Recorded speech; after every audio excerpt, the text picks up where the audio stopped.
는 지금 KBS 1라디오 최경영의 최강시사와 함께하고 계십니다. 네, 오랜만에 나경원 전 국민의힘 의원과 인터뷰 준비되어 있습니다. 어제 인구와 기후 그리고 내일의 창립 포럼을 개최했는데요. 직접 이야기 들어보죠. 안녕하세요. 네, 안녕하세요. 예, 오랜만에 뵙습니다. 예, 오랜만입니다. 네, 인구와 기후 그리고 내일 이거는 그 민간 포럼인가요? 예, 그냥 저희 민간 포럼이죠. 민간 포럼이죠. 네. 근데 네, 그 당 지도부 현역 위원 수십 명이 참석을 해요? 민간 포럼에? 제가 이제 사실 국회에 오래간만에 가서 이 포럼 창립 포럼을 했습니다. 창립 세미나를. 그러니까 했거든요. 이사장이시더라고요. 예. 많은 분들이 축하해 주셨습니다. 사실 이제 예. 인구하고 기후가 너무 중요한 문제라서 이 부분에 대해서 우리가 정말 전문가들이 모여서 좋은 대안도 내고 그런 해법 같은 것을 내고 또 이제 앞으로 국민들과 함께 할 수 있는 어떤 무브먼트도 같이 계획하고 있는 그런 포럼입니다. 그런데 인구와 기후 그리고 내일 그 포럼의 목적도 중요하겠습니다만은 김병준 전 정경련 회장 직무대행이 이제 현역 의원 수십 명이 참석을 했으니까 창당 네. 전당대회 대통령 출마 선언 출정식인가 했다. 이거는 이제 인사 말씀이시겠죠? 좋은 의미로. 그런 말씀이시죠. 이제 덕담이시죠. 많은 분들이 네. 오셨다 이런 말씀이시죠. 예. 근데 그만큼 나경원 전 의원의 어떤 정치적인 행보에 관한 관심을 표명한 거 아닐까요? 오래간만에 제가 여의도 가서 그런가 봅니다. 제가 사실 이제 지난 7개월 동안은 저희 동작 지역에서 정말 우리 지방에 낙향한 느낌으로 정말 지역 밖에 안 나갔었거든요. 제가 이제 라디오 아침 인터뷰도 정말 7개월 만인 것 같아요. 예. 그래서 사실은 오래간만에 여의도에 갔더니 많은 분들이 반가워해 주신 것 같습니다. 일단 의미는 인구와 기후 그리고 내일의 이사장을 맡으셨는데 어떤 의미가 있는 단체고 왜 이거를 만드시는 거예요? 말씀드렸다시피 대한민국의 가장 가장 두 가지 중요한 위기다 하면 인구하고 기후를 말할 수 있을 것 같습니다. 인구 위기야 대한민국의 위기라면 기후 위기는 글로벌한 위기 아닙니까? 그래서 올해 폭우 폭염 이런 거 보시면서 아마 이제는 정말 기후 위기가 미래가 아니라 지금 현재에 와 있구나 이런 것도 느끼셨을 것 같고요. 인구 위기는 어제 하루 종일 온라인상 그 시끄러웠던 영상 하나가 미국의 캘리포니아 법대 교수가 우리나라 출산율 듣더니 대한민국 망했구나라고 말했다면 그거 아니었습니까? 그래서 그만큼 사실 인구 위기도 정말 대한민국이 전 세계에서 먼저 소멸할 나라다 이런 이야기를 들었지만 그 정도로 심각한지는 사실 와닿지 않았었거든요. 근데 사실은 그 두 위기를 우리가 어떻게 정말 극복하고 또 어떻게 적응하고 완화하느냐 이런 것이 우리 내일을 결정하는 거거든요. 사실 저는 올해 초에 맥킨지 보고서에 이런 게 나오는 거예요. 2050년이 되면 대한민국이 이집트 나이지리아보다도 더 뒷순위가 돼요. 경제 규모가. 네. 그러니까 아마 그렇게 상상 못 하실 거예요. 우리가 그게 한 15위나 17위 정도 되겠네요. 네.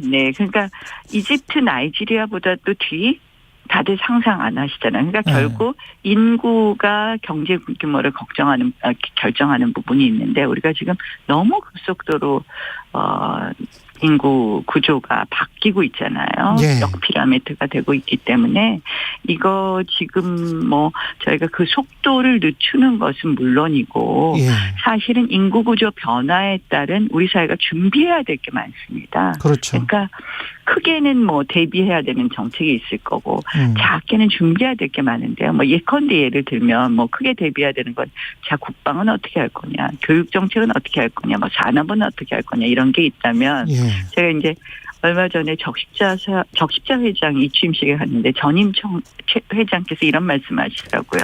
젊은 아이들이 없어서 이제는 헌혈도 안 됩니다. 우리가 지금부터 동남아에 헌혈차를 보내서 어떻게 헌혈을 우리가 얻을 것인지 시스템 만들어야 된다는 말씀하시는데 깜짝 놀랐습니다. 피를 수입하고 있다. 네. 진짜 그런 정도까지 우리가 그런 작은 대비까지도 해야 되고요. 네. 사실은 이 인구 문제가 우리만 있는 건 아니고 또 일부 선진국도 있잖아요. 예. 사실 프랑스가 이런 인구 문제를 하기 위한 것 중에 하나가 물론 자기들이 새로운 등록권 제도를 도입하고 이런 제도적 도입도 있었지만 이민을 확 받았었잖아요. 그랬었죠. 근데 이제 프랑스는 또 이민 갈등이 있지 않습니까? 그래서 우리가 정말 이 사회의 모든 문제에 대해서 이제는 좀 드러내놓고 얘기해야 된다. 인구 문제도. 인구 문제 관련 프랑스 말씀하셨으니까 사실 프랑스 같은 경우는 동거인에 관해서도 법률적으로 지원을 다 해주잖아요. 그렇죠. 네. 그래서 그런 것들은 또 우리 아직도 그 유교가 강하기 때문에 우리랑은 또 안 맞을 수도 있고 우리는 꼭 결혼을 해야 아이를 낳는 것처럼 그런 인식이 강해서. 예, 근데 이제 저도 그 등록혼 제도에 대해서 이제 등록 동거혼이라고 말을 하면 그게 이제 프랑스 이름은 등록 동거혼입니다. 그렇죠. 그러니까 이제 뭐냐면 법률혼과 달리 동거 사실을 등록하면 법률혼하고 똑같은 여러 가지 아이에 대해서는 그렇죠. 보호가 나오고 우리가 세제 혜택이 나오고 다만 이제 이혼이냐 계약 해지냐 그렇죠. 또는 위자료가 있느냐 없느냐 이렇게 되는데요. 저는 사실 이 등록혼도 우리가 도입을 해야 된다고 생각합니다. 아, 그러세요? 예, 왜 그러냐면 아이 입장에서 우리가 본다면 아이 입장에서 차별이 없는 그런 보호를 해줘야 되지 않느냐 이렇게 생각을 하고요. 이제 여기에 반대하시는 분들은 사실혼에 대해서 판례상 똑같은 보호가 있다.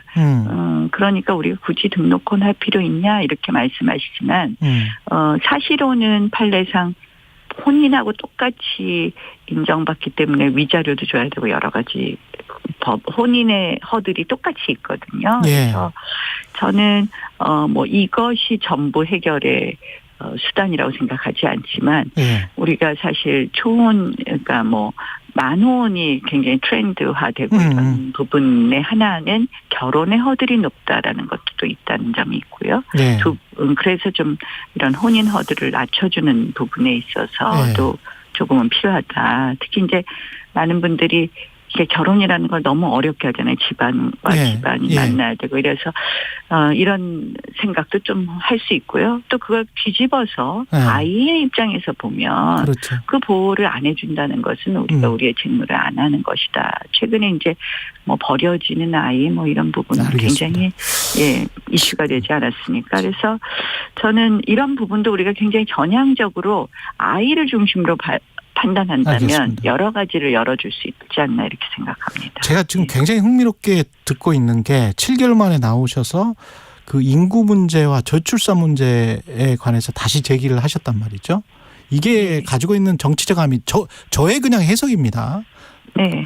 헝가리 출산 대책 원금 탕감 관련해서 이제 파격적 출산 지원 정책 도입한 나라다 이런 이야기 하시다가 어떤 전당대회에 얽히면서 그 곤욕을 치르셨잖아요.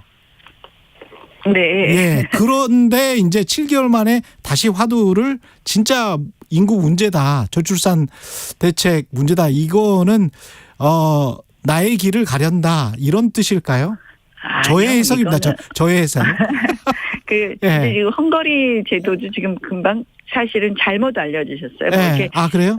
이게 사실은 그러니까 장기 저리 주택 대출이라고 보시는 겁니다. 이게 탕감 쪽에 이제 너무 언론이 포커스를 했다. 있는데요. 그러니까 이게 뭐냐면 결혼하면 2억을 1% 20년 꺼주자는 이야기거든요. 이제 헝가리는 4천만 원인데 우리는 우리 경제 규모에 비춰서 2억을 꺼주자. 그래서 그걸 이제 주택 구입자금이나 전세자금으로 쓰게 하고 예. 그리고 이제 5년 안에 아이를 못 낳으면 일반 대출로 전환하고 예. 이제 아이를 뭐 하나 낳으면 이자를 탕감하고 뭐 이제 이렇게 되는 거잖아요. 둘 낳으면 3분의 1 탕감하고 예, 예. 뭐 이런 건데 원금.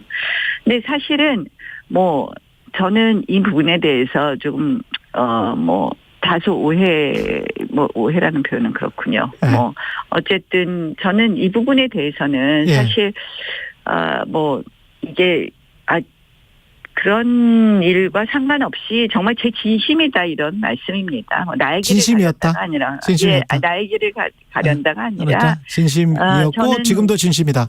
예. 예, 저는 그리고 이거는 예. 정말 많은 사람들이 관심 가져야 된다고 생각하고요. 최근에 국민의힘 청년 네트워크인가 국민의힘 청년 조직에서 예. 이 그동안도 우리나라도 디딤돌 대출 그리고 주택 전세 자금 대출 관련해서 신혼부부한테 이렇게 저리로 대출해 주는 게 있었는데요. 예. 근데 소득 수준의 제한이 굉장히 높았어요. 그러니까 뭐 합쳐서 부부 합산 7천만 원까지만 해줬었는데 예. 그걸 좀 높이자 이런 이야기들이 나오더라고요. 그다음에 빌려주는 돈도 대출 원금도 좀 높이자 이런 이야기가 나와서 아마 큰 방향은 점점 이런 부분에 대해서 조금 더 지원을 강화하지 않느냐. 그래서 저는 그런 대책도 큰 맥에서는 저는 뭐 제가 생각하는 바하고 다르지 않다고 생각하고요. 그래서 예. 다행이다 이렇게 생각하고 있습니다. 의원님 7개월 동안 이제 지역에만 헌신하셨다고 했는데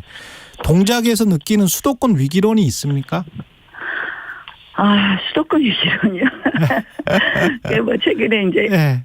막 이슈가 됐었던데요. 예, 예. 사실 이제 뭐 요새 이렇게 지역 다니면 예. 글쎄 뭐 걱정하시는 분들도 있지만 또 이게 지역은 항상 또 뭐 저에 대한 또 평가도 있고 하시니까요. 예. 그냥 뭐 지역에 진심으로 가서 뭐 봉사활동하고 그러니까 저는 사실은 잘 못 느꼈습니다. 못 근데 느끼셨어요? 예. 예. 근데 지금 뭐 위기다 아니다 막 이런 이야기를 할 때는 아니다. 저는 이렇게 생각합니다. 네. 우리 선거의 민심은요. 일주일 앞에도 바뀝니다. 2주 앞에도 바뀌고 그래서 지금 위기다 기회다 이런 이야기를 할 건 아니고 예. 사실은 우리가 끝까지 자만하지 않는 게 제일 중요하다고 생각하고 옛날에 뭐 180석 운운하다가 우리 완전히 예, 어려워진 적 있지 않습니까? 예. 그래서 뭐 그런 생각으로 우리가 위기도 그런 마음으로 받아들이면 어떨까 이런 생각도 해봤고요. 위기라고 생각하시는 분들은 예. 그렇고 뭐 지역마다 좀 다르죠. 근데 사실 어떻게 보면 그런 마음으로 모든 걸 준비하고 우리가 앞으로 우리 당이 그런 마음으로 행동한다면 반드시 승리하지 않을까 이런 생각도 해봤습니다. 윤상현 의원을 비롯해서 대통령 지지율을 약간 걱정하는 분들도 있던데 어떻게 보십니까? 마지막으로 한 30초 남았습니다. 대통령 지지율이요. 예. 총선과 대통령 지지율. 뭐 지지율도 왔다 갔다 하는 거 아닙니까? 좋아질 것이다? 그러니까 그거를 갖고 뭐 예. 지금 저는 모든 걸 결정하는 것은 맞지 않다 이렇게 생각합니다. 지금 그러니까 아마 윤상현 의원님도 그런 마음 아니셨을까요? 우리 예. 더 잘해보자 뭐 이런 뜻 아니었을까? 저는 사실 윤상현 의원님 인터뷰를 안 봤기 때문에 제가 이런 말씀을 드리는 게 또 적절할지는 모르겠습니다. 근데 모두 다 잘하자 이런 알겠습니다. 말로 생각하면 어떨까. 제가 사실 요새 중앙 뉴스를 잘 안 봐서 수도권 위기론을 어제 제가 나오니까 갑자기 알겠습니다. 수도권 여기까지. 위기야 뭐 이렇게 한다 그래서 저도 당황스러웠어요. 국민의힘 나경원 전 의원이었습니다. 고맙습니다. 네, 고맙습니다. 네. 2023 KBS 1라디오 연중기획